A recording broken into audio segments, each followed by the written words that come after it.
ತಾಳ್ಮೆಯಿಂದ ಪೂರ್ತಿ ವಿಡಿಯೋ ಕೇಳಿ, ಇದು ನಿಮ್ಮ ಒಳ್ಳೆಯದಕ್ಕಾಗಿಯೇ. ಸ್ನೇಹಿತರೆ, ಹೆಣ್ಣು ಸಂಸಾರದ ಕಣ್ಣು ಅಂತಾರೆ. ಹೆಣ್ಣು ಮನೆಗೆ ಮಹಾಲಕ್ಷ್ಮಿ ಅಂತಾರೆ. ಹೆಣ್ಣು ನಂದಾದೀಪ ಅಂತ ಹಿರಿಯರು ಹೇಳುತ್ತಾರೆ. ಅಂತಹ ಹೆಂಗಸರು ತನ್ನ ಗಂಡನಿಗಾಗಿ ಈ ಕೆಲಸಗಳನ್ನು ಮಾಡುವಾಗ ಯಾವತ್ತೂ ಕೂಡ ನಾಚಿಕೆ ಪಡದೆ ಮಾಡಲೇಬೇಕು. ಹಾಗಾದ್ರೆ ಬನ್ನಿ, ಹೆಂಗಸರು ಗಂಡನಿಗಾಗಿ ನಾಚಿಕೆ ಪಡದೆ ಮಾಡಲೇಬೇಕಾದಂತಹ ಕೆಲಸಗಳು ಯಾವುವೆಂದರೆ, ಹೆಂಗಸರು ತನ್ನ ಗಂಡನ ಜೊತೆ ಸಂಭೋಗ ಮಾಡುವಾಗ ಯಾವತ್ತೂ ಕೂಡ ನಾಚಿಕೊಳ್ಳದೆ ಭಾಗಿಯಾಗಬೇಕು. ಗಂಡನಿಗೆ ಅತಿಯಾಗಿ ಸಂಭೋಗ ಆಸಕ್ತಿ ಜಾಸ್ತಿ ಇದ್ದರೆ ಬೇಸರಿಸದೆ ಗಂಡನ ಇಚ್ಛೆಗೆ ಅನುಗುಣವಾಗಿ ಇರಬೇಕು. ಇಲ್ಲದಿದ್ದರೆ ಸಂಸಾರದಲ್ಲಿ ವಿರಸ ಉಂಟಾಗುತ್ತದೆ. ಹೆಂಗಸರೇ, ಗಂಡನಿಗೆ ಸಂಭೋಗ ಮಾಡುವ ಆಸಕ್ತಿ ಅತಿಯಾಗಿದ್ದರೆ ಈ ಕೆಲವು ವಿಷಯಗಳನ್ನು ತಿಳಿಸಿ. ಸಾಯಂಕಾಲ ಸಮಯದಲ್ಲಿ ದಂಪತಿಗಳು ಸಂಭೋಗ ಮಾಡಬಾರದು. ಈ ತಪ್ಪಾದರೆ ಕೆಟ್ಟ ಗುಣದ ಮಕ್ಕಳು ಜನಿಸುತ್ತಾರೆ ಎಂದು ಶಾಸ್ತ್ರದಲ್ಲಿ ತಿಳಿಸಿದ್ದಾರೆ. ಹೆಂಗಸರು ಮುಟ್ಟಾದಾಗ ಮುಟ್ಟಿನ ಅವಧಿ ಮುಗಿಯುವವರೆಗೂ, ಅಂದರೆ 5 ದಿನದವರೆಗೂ ಯಾವುದೇ ಕಾರಣಕ್ಕೂ ದಂಪತಿಗಳು ಸಂಭೋಗ ಮಾಡಲೇಬಾರದು ಎಂದು ಹಿರಿಯರು ತಿಳಿಸಿದ್ದಾರೆ, ನೆನಪಿಡಿ. ಇನ್ನು ಮುಖ್ಯವಾದ ವಿಚಾರ ಎಂದರೆ, ದಂಪತಿಗಳು ಮಲಗುವ ಕೊಠಡಿ ಕಗ್ಗತ್ತಲಾಗಿ ಇರಬಾರದು. ಕನಿಷ್ಠ ಪಕ್ಷ ಚಿಕ್ಕ ದೀಪ ಅಥವಾ ಬಲ್ಬ್ ಆದರೂ ಇರಲೇಬೇಕು. ದಂಪತಿಗಳು ಕತ್ತಲಲ್ಲಿ ಸಂಭೋಗ ಮಾಡಿದರೆ ಜೀವನದಲ್ಲಿ ದಾರಿದ್ರ್ಯ ಕಾಡುತ್ತದೆ. ಅಷ್ಟೇ ಅಲ್ಲದೆ ಮಕ್ಕಳು ಸಹ ದಾರಿದ್ರ್ಯ ಅನುಭವಿಸುತ್ತಾರೆ. ಲಕ್ಷ್ಮಿ ನಿಲ್ಲೋದಿಲ್ಲ ಎನ್ನುತ್ತಾರೆ ಹಿರಿಯರು. ಇನ್ನು ಗಂಡಸರು ಸಂಭೋಗ ಮಾಡಿದ ನಂತರ, ಅಂದರೆ ಬೆಳಗ್ಗೆ ಎದ್ದ ನಂತರ ಕಡ್ಡಾಯವಾಗಿ ತಲೆ ಸ್ನಾನ ಮಾಡಲೇಬೇಕು. ನಂತರವೇ ದೀಪಾರಾಧನೆ ಮಾಡಬೇಕು ಮತ್ತು ಇನ್ನಿತರ ಕೆಲಸ ಮಾಡಬೇಕು.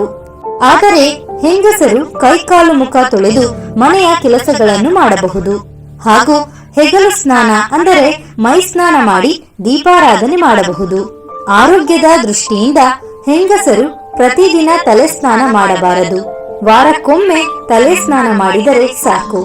ರಾತ್ರಿ ಗಂಡನ ಪಕ್ಕ ಮಲಗಿದಾಗ ಗಂಡನಿಗೆ ಕಿರಿಕಿರಿಯಾಗುವ ಯಾವುದೇ ವಿಚಾರಗಳನ್ನು ಮಾತನಾಡಲೇಬೇಡಿ.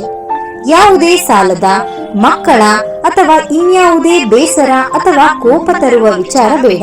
ಗಂಡನ ಬಳಿ ನಗುತ್ತಾ ಮಾತನಾಡುತ್ತಾ ಮಲಗುವುದು ಒಳ್ಳೆಯದು. ಏಕೆಂದರೆ ಮಲಗುವ ಮುನ್ನ ದುಃಖದ, ಕೋಪದ ವಿಚಾರ ಮಾತನಾಡುವುದು ಒಳ್ಳೆಯದಲ್ಲ. ಅದು ನಿಮ್ಮ ಸುಖ ಜೀವನದ ಮೇಲೆ ಕೆಟ್ಟ ಪರಿಣಾಮ ಬೀರುತ್ತದೆ. ಸ್ನೇಹಿತರೆ, ಗಂಡ ಹೆಂಡತಿಗಾಗಿ ಕಷ್ಟಪಟ್ಟು ದುಡಿದು ಸಂಸಾರವನ್ನು ನಿಭಾಯಿಸುತ್ತಾನೆ.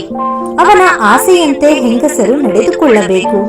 ಪತಿ ಸಂಭೋಗದ ವಿಷಯದಲ್ಲಿ ಯಾವ ರೀತಿ ಆಸೆ ಪಡುತ್ತಾನೋ ಆ ರೀತಿ ಹೆಂಗಸರು ಸಂಭೋಗ ಕ್ರಿಯೆಯಲ್ಲಿ ಭಾಗಿಯಾಗಬೇಕು. ಇದರಿಂದ ಗಂಡನಿಗೆ ಹೆಂಡತಿಯ ಮೇಲೆ ಇನ್ನಷ್ಟು ಪ್ರೀತಿ ಹೆಚ್ಚಾಗುತ್ತದೆ. ಸ್ನೇಹಿತರೆ, ಇನ್ನು ಹೆಂಡತಿಯಾದವಳು ತನ್ನ ಗಂಡನ ಸುಖದಲ್ಲಿ ಮಾತ್ರ ಭಾಗಿಯಾಗದೆ ಅವನ ಕಷ್ಟದಲ್ಲೂ ಕೂಡ ಭಾಗಿಯಾಗಬೇಕು. ಪ್ರತಿಯೊಬ್ಬ ಹೆಣ್ಣಿಗೆ ಗಂಡನಿಲ್ಲದೆ ಪ್ರಪಂಚವಿಲ್ಲ. ಗಂಡನೇ ಹೆಂಡತಿಗೆ ಮತ್ತು ಮಕ್ಕಳಿಗೆ ಸರ್ವಸ್ವ ಆಗಿರುತ್ತಾನೆ. ಹೆಂಡತಿ ಎಷ್ಟೇ ದುಡಿದರೂ ಅದಕ್ಕೆ ಗಂಡನ ಸಂಪಾದನೆ ಸೇರಿದಾಗ ಮಾತ್ರ ಅದರ ತೂಕ ಮತ್ತು ಬೆಲೆ ಹೆಚ್ಚುವುದು. ಗಂಡನ ಶ್ರಮಕ್ಕೆ, ದುಡಿಮೆಗೆ ಅಷ್ಟು ಬೆಲೆ ಇದೆ.